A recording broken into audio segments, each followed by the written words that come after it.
नमस्ते जी। वैदिक राज में आपका स्वागत है। आज का हमारा विषय है गोरक्षक महान बलिदानी हरफूल सिंह जी। आज हम गोरक्षक और महान बलिदानी हरफूल सिंह जी के बारे में जानेंगे। आज के इस लेख के लेखक हैं डॉक्टर अशोक आर्य। आइए विषय की ओर चलते हैं। हरियाणा के भिवानी जिले में लोहारू तहसील के अंतर्गत बारवास गांव के चतुराम सिंह चौधरी जो का निवास था। किसानी का कार्य क्या करते थे। इन्हीं चौधरी चतुर सिंह जी के यहाँ सन 1892 में एक बालक ने जन्म लिया, जिन्हें चौधरी हरफूल सिंह जी के नाम से जाना गया। हरफूल सिंह जी का अभी 7वां वर्ष ही था कि देश में प्लेग का प्रकोप फैल गया। 1899 ईस्वी में इस रोग से हरफूल सिंह जी के पिताजी की मृत्यु हो गई। हरफूल सिंह जी को जुलानीवाला के नाम से जाने जाना लगा, क्योंकि पिता की मृत्यु के कुछ दिनों बाद यह परिवार सहित जुलानी गांव में आकर रहने लगे। पिताजी की मृत्यु के पश्चात इनकी माताजी ने अपने देवर के साथ विवाह कर लिया।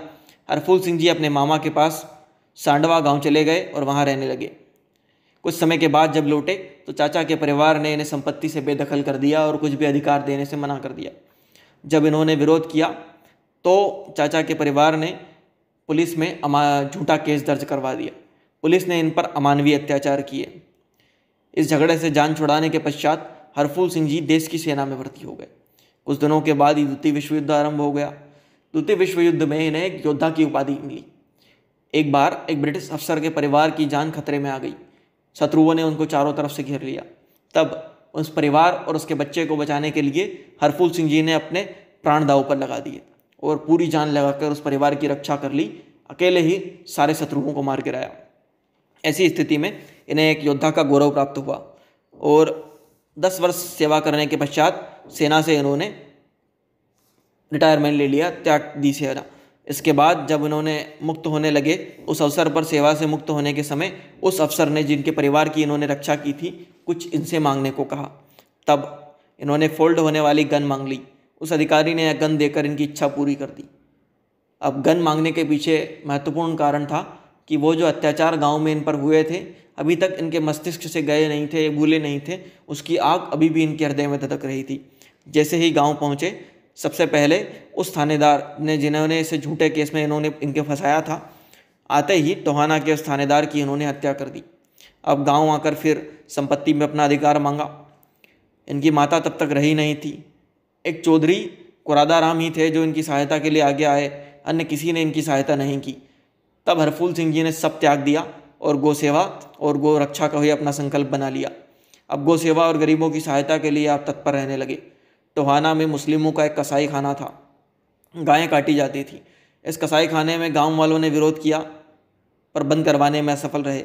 यहाँ तक कि 22 गांवों की नेन खाप थी, उसने भी इस कसाई खाने को बंद करवाने का अनेक बार प्रयास किया, आंदोलन किए, कसाई खाने पर हमले किए। इसमें नेन खाप के अनेक नौजवान योद्धा भी मारे गए, अनेक योद्धा शहीद हुए और क्रूर कसाईयों के जो सिपाही थे, कसाई थे, सैनिक रक्षा के लिए वहाँ खड़े थे कसाई खाने की, वो भी मारे गए और नेन खाप के कुछ योद्धा शहीद हुए।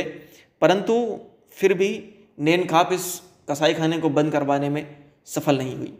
तब इन्होंने वीर हरफूल को आमंत्रित किया यहाँ पर।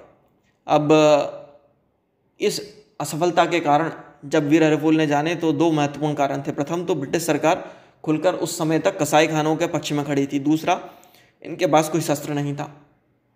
सबसे पहले हरफूल जी वहाँ गए और उन्होंने डंडो लाठी की सहायता से मुकाबला करना काफ़ी कठिन होता है, इसीलिए उन्होंने पूरी बात समझी और जब उन्हें पूरी बात पता लगी तो वह गौ हत्या की बात सुनकर आग बबूला हो गए कि कोई गौ हत्या कैसे कर सकता है। और हरफूल सिंह जी गोभक्त थे ही, उन्होंने गोरक्षा का वचन लिया हुआ था। वो लाल पीले हो गए गुस्से से। तुरंत उन्होंने इस खाप के लिए शस्त्रों की व्यवस्था कर दी और एक विस्तृत योजना बनाई। 23 जुलाई सन 1930 का दिन था जब उन्होंने बड़ी सूझबूझ से एक योजना बनाकर लड़ाई झगड़ा ना हो और काम भी हो जाए ऐसा प्रयोजन किया। स्वयं महिला के वेश में कसाई खाने के रक्षक मुस्लिम सैनिकों और कसाईयों को बातों में फंसा लिया। इस मध्य ही अवसर मिला और नेन खाप के नौजवान अंदर घुस गए सावधानी से। बस अवसर हाथ आ चुका था। हरफूल जी के नेतृत्व में उन युवाओं ने ऐसी भयंकर तबाही मचाई कि सैकड़ों कसाई खाने के मुस्लिम सैनिक और कसाई दोनों को मौत की नींद सुला दिया। इसके साथ ही वहाँ लाई हुई बहुत सी गौएं जो कत्ल होने की प्रतीक्षा कर रही थी, उन सबको मुक्त करवा दिया। यह हरफूल सिंह जी के जीवन की बड़े स्तर पर गोरक्षा की प्रथम घटना थी। इसे अंग्रेजी काल की व्यापक गोरक्षा की प्रथम घटना भी कहा जा सकता है। इस घटना का दूसरा लाभ हुआ कि आज से जितने भी कसाई थे, सब के सब हरफूल सिंह जी के नाम सुनकर ही कांपने लगे। जिस प्रकार सरदार हरि सिंह नलवा के नाम सुनकर मुसलमान कांपते थे, उस सफलता के उपरांत नैन खाफ ने हरि सिंह जी का सम्मान करते हुए उन्हें न केवल पगड़ी प्रदान की, बल्कि शेर की उपाधि से भी विभूषित कर दिया। अब हरफूल सिंह जी हरियाणा भर में गोरक्षक के रूप में जाने जाने लगे। जहाँ भी गौ सेवा अथवा गोरक्षा की आवश्यकता अनुभव होती, आप सबसे आगे खड़े मिलते। आप पूरे हरियाणा में खोज खोज कर कसाई खानों पर हमले करने लगे। इसी क्रम में चौधरी जी ने जिंद, नरवाना, गोहाना, रोहतक आदि सहित लगभग 17 गाय कत्ल खानों को नष्ट कर दिया।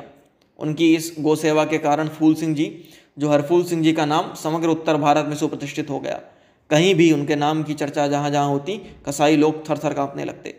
इतना ही नहीं, जब कभी इन कसाईयों को यह समाचार मिलता कि चौधरी हरफूल सिंह जी आ रहे हैं, तो उस क्षेत्र के कसाई अपने कत्ल खानों को ताला लगाकर 9-2-11 हो जाते। इस प्रकार न केवल मुसलमानों का ही अपितु अंग्रेजों का भी गाय काटने का धंधा चोटिल हो गया और चौपट होने लगा। अब इन दोनों समुदायों को भारी आर्थिक हानि भी होने लगी। परिणाम स्वरूप अंग्रेजों ने इन्हें समाप्त करने की ठान ली। इस हेतु अंग्रेज पुलिस इनके पीछे लग गई। हरियाणा के इस क्षेत्र के लोगों को हरफूल सिंह जी से ऐसा लगाव था कि कोई भी व्यक्ति पुलिस को इनके बारे में ना तो सहायता करता इनके लिए पकड़ने में, और ना ही उनके पता ठिकाना बताता। गोरक्षक के रूप में प्रतिष्ठित होने के कारण क्षेत्र भर में हरफूल सिंह जी का दबदबा था। उनके प्रत्येक आदेश को प्रभु का वचन मानकर स्वीकार किया जाने लगा। अब इस प्रकार समय आ गया कि लोग अपने छोटे मोटे झगड़े सुलझाने के लिए भी इनके पास आने लगे। आप में झगड़े सुलझाने की ऐसी कला थी कि चलते फिरते बड़े बड़े झगड़ों को हल कर दिया करते थे। गरीबों के तो मानो आप मसीहा बन गए। जब जहाँ कहीं भी सुनते कि किसी गरीब व्यक्ति या महिला के साथ अन्याय अत्याचार हुआ है, आप दौड़कर एकदम से वहाँ पहुँच जाते, उनको समग्र न्याय दिलवाने का कारण बनते थे। यही कारण है कि आज भी उनके न्याय के किस्सों की चर्चा क्षेत्र भर में होती रहती है। वह सदा ही महिलाओं की आबरू की रक्षा किया करते थे। दरिद्र को परेशान करने वालों को और अधर्म करने वालों को वह कभी क्षमा नहीं करते थे, उनका नाश करके ही सांस लेते थे। अब खूब खोज पर भी चौधरी हरफूल सिंह जी अंग्रेज पुलिस के शिकंजे में नहीं आए, तो उन्होंने उन्हें पकड़ने और पता बताने वाले को पुरस्कार की घोषणा कर दी। इस घोषणा का पता लगते ही हरफूल सिंह जी यहाँ से निकलकर राजस्थान के झुंझुनू गांव के पंचेरी कला में रह रही अपनी एक धर्म बहन जो ब्राह्मण थी, उसके यहाँ पहुँच गए। यह उनकी धर्म बहन थी। इसका विवाह भी हरफूल सिंह जी के पुरुषार्थ का ही परिणाम था। इस गांव का एक ठाकुर भी इनका मित्र था। इस ठाकुर मित्र को जब यह पता लगा कि हरफूल सिंह जी को पकड़वाने में सहायता करवाने वाले को पुलिस पुरस्कार देगी, तो वह लालच में आ गया। अब इस गद्दार को यह सब भूल गया कि मित्रता क्या होती है, धर्म क्या होती है, और बिकाऊ माल ने अंग्रेज पुलिस को हरफूल जी का पता ठिकाना दे दिया। चौधरी हरफूल सिंह जी रात्रि में गहन निद्रा में थे। अकस्मात पुलिस ने आकर उन्हें दबोच लिया, पकड़कर जिंद ले गई, यहाँ जेल में बंद कर दिया। हरफूल सिंह जी को पकड़कर लाया गया, किंतु हिंदू नौजवान इस खबर को सुनकर उनका खून खोलने लगा। उन्हें छुड़ाने के लिए मार्ग खोजने लगे। इन्हीं मार्गों को व्यवहार में लाते हुए इन युवाओं ने जेल के लिए सुरंग खोदनी आरंभ कर दी। इस सुरंग के मार्ग से जिंद जेल के हरफूल सिंह जी को निकाला जा सकता था, किंतु संभवतः विधि का विधान न था, सो पुलिस को इन नौजवानों की करतूत का पता लग गया। अतः हरफूल सिंह जी को तत्काल जिंद जेल से फिरोजपुर जेल में भेज दिया गया। उन पर अभियोग चला या नहीं, उन्हें कोई मृत्युदंड दिया गया है नहीं, या तो ज्ञात नहीं, किंतु इतना भी पता चल पाया कि 27 जुलाई 1936 को चौधरी हरफूल सिंह जी को रात के समय अंग्रेजों ने चुपके से फांसी पर लटका दिया। उन्हें चुपके से फांसी देने का कारण था कि अंग्रेज सरकार को लोगों के विद्रोह का भय था। इस कारण फांसी देने के पश्चात जब चौधरी जी का बलिदान हो गया, तब भी किसी को ना कुछ बताया गया, न ही अंतिम संस्कार के लिए पार्थिव शरीर किसी को दिया गया। उनके पार्थिव शरीर को चुपचाप फिरोजपुर के पास बह रही सतलुज नदी में ठीक उसी प्रकार बहा दिया गया जिस प्रकार शहीद भगत सिंह, राजगुरु, सुखदेव के अधजले पार्थिव शरीर को सतलुज में फेंका गया था। जिस चौधरी हरफूल सिंह जी ने गोरक्षा और महिला रक्षक के रूप में अपने जीवन का रोम रोम नछावर कर दिया, उस चौधरी हरफूल सिंह जी को ना तो कोई स्मारक बना, न आज तक लोगों के अपार समूह उनके बलिदान के बारे में जानता है। बहुत कम लोग हैं जो उनके बलिदान से परिचित हैं। यह हम सबके लिए डूब मरने से कम नहीं है। इस देश में कोई गौशाला भी ऐसी नहीं है जिसमें इस गोरक्षक का कोई चित्र ही लटका रहा हो। इससे अधिक अन्याय इस वीर के प्रति क्या हो सकता है। अतः आए हम सब मिलकर इस बलिदानी को स्मरण करके उनके मार्ग पर चलने का संकल्प लें। डॉक्टर अशोक आर्य। आपने वीर हरफूल के बारे में सुना। यह लेख डॉक्टर अशोक आर्य का लिखा हुआ था।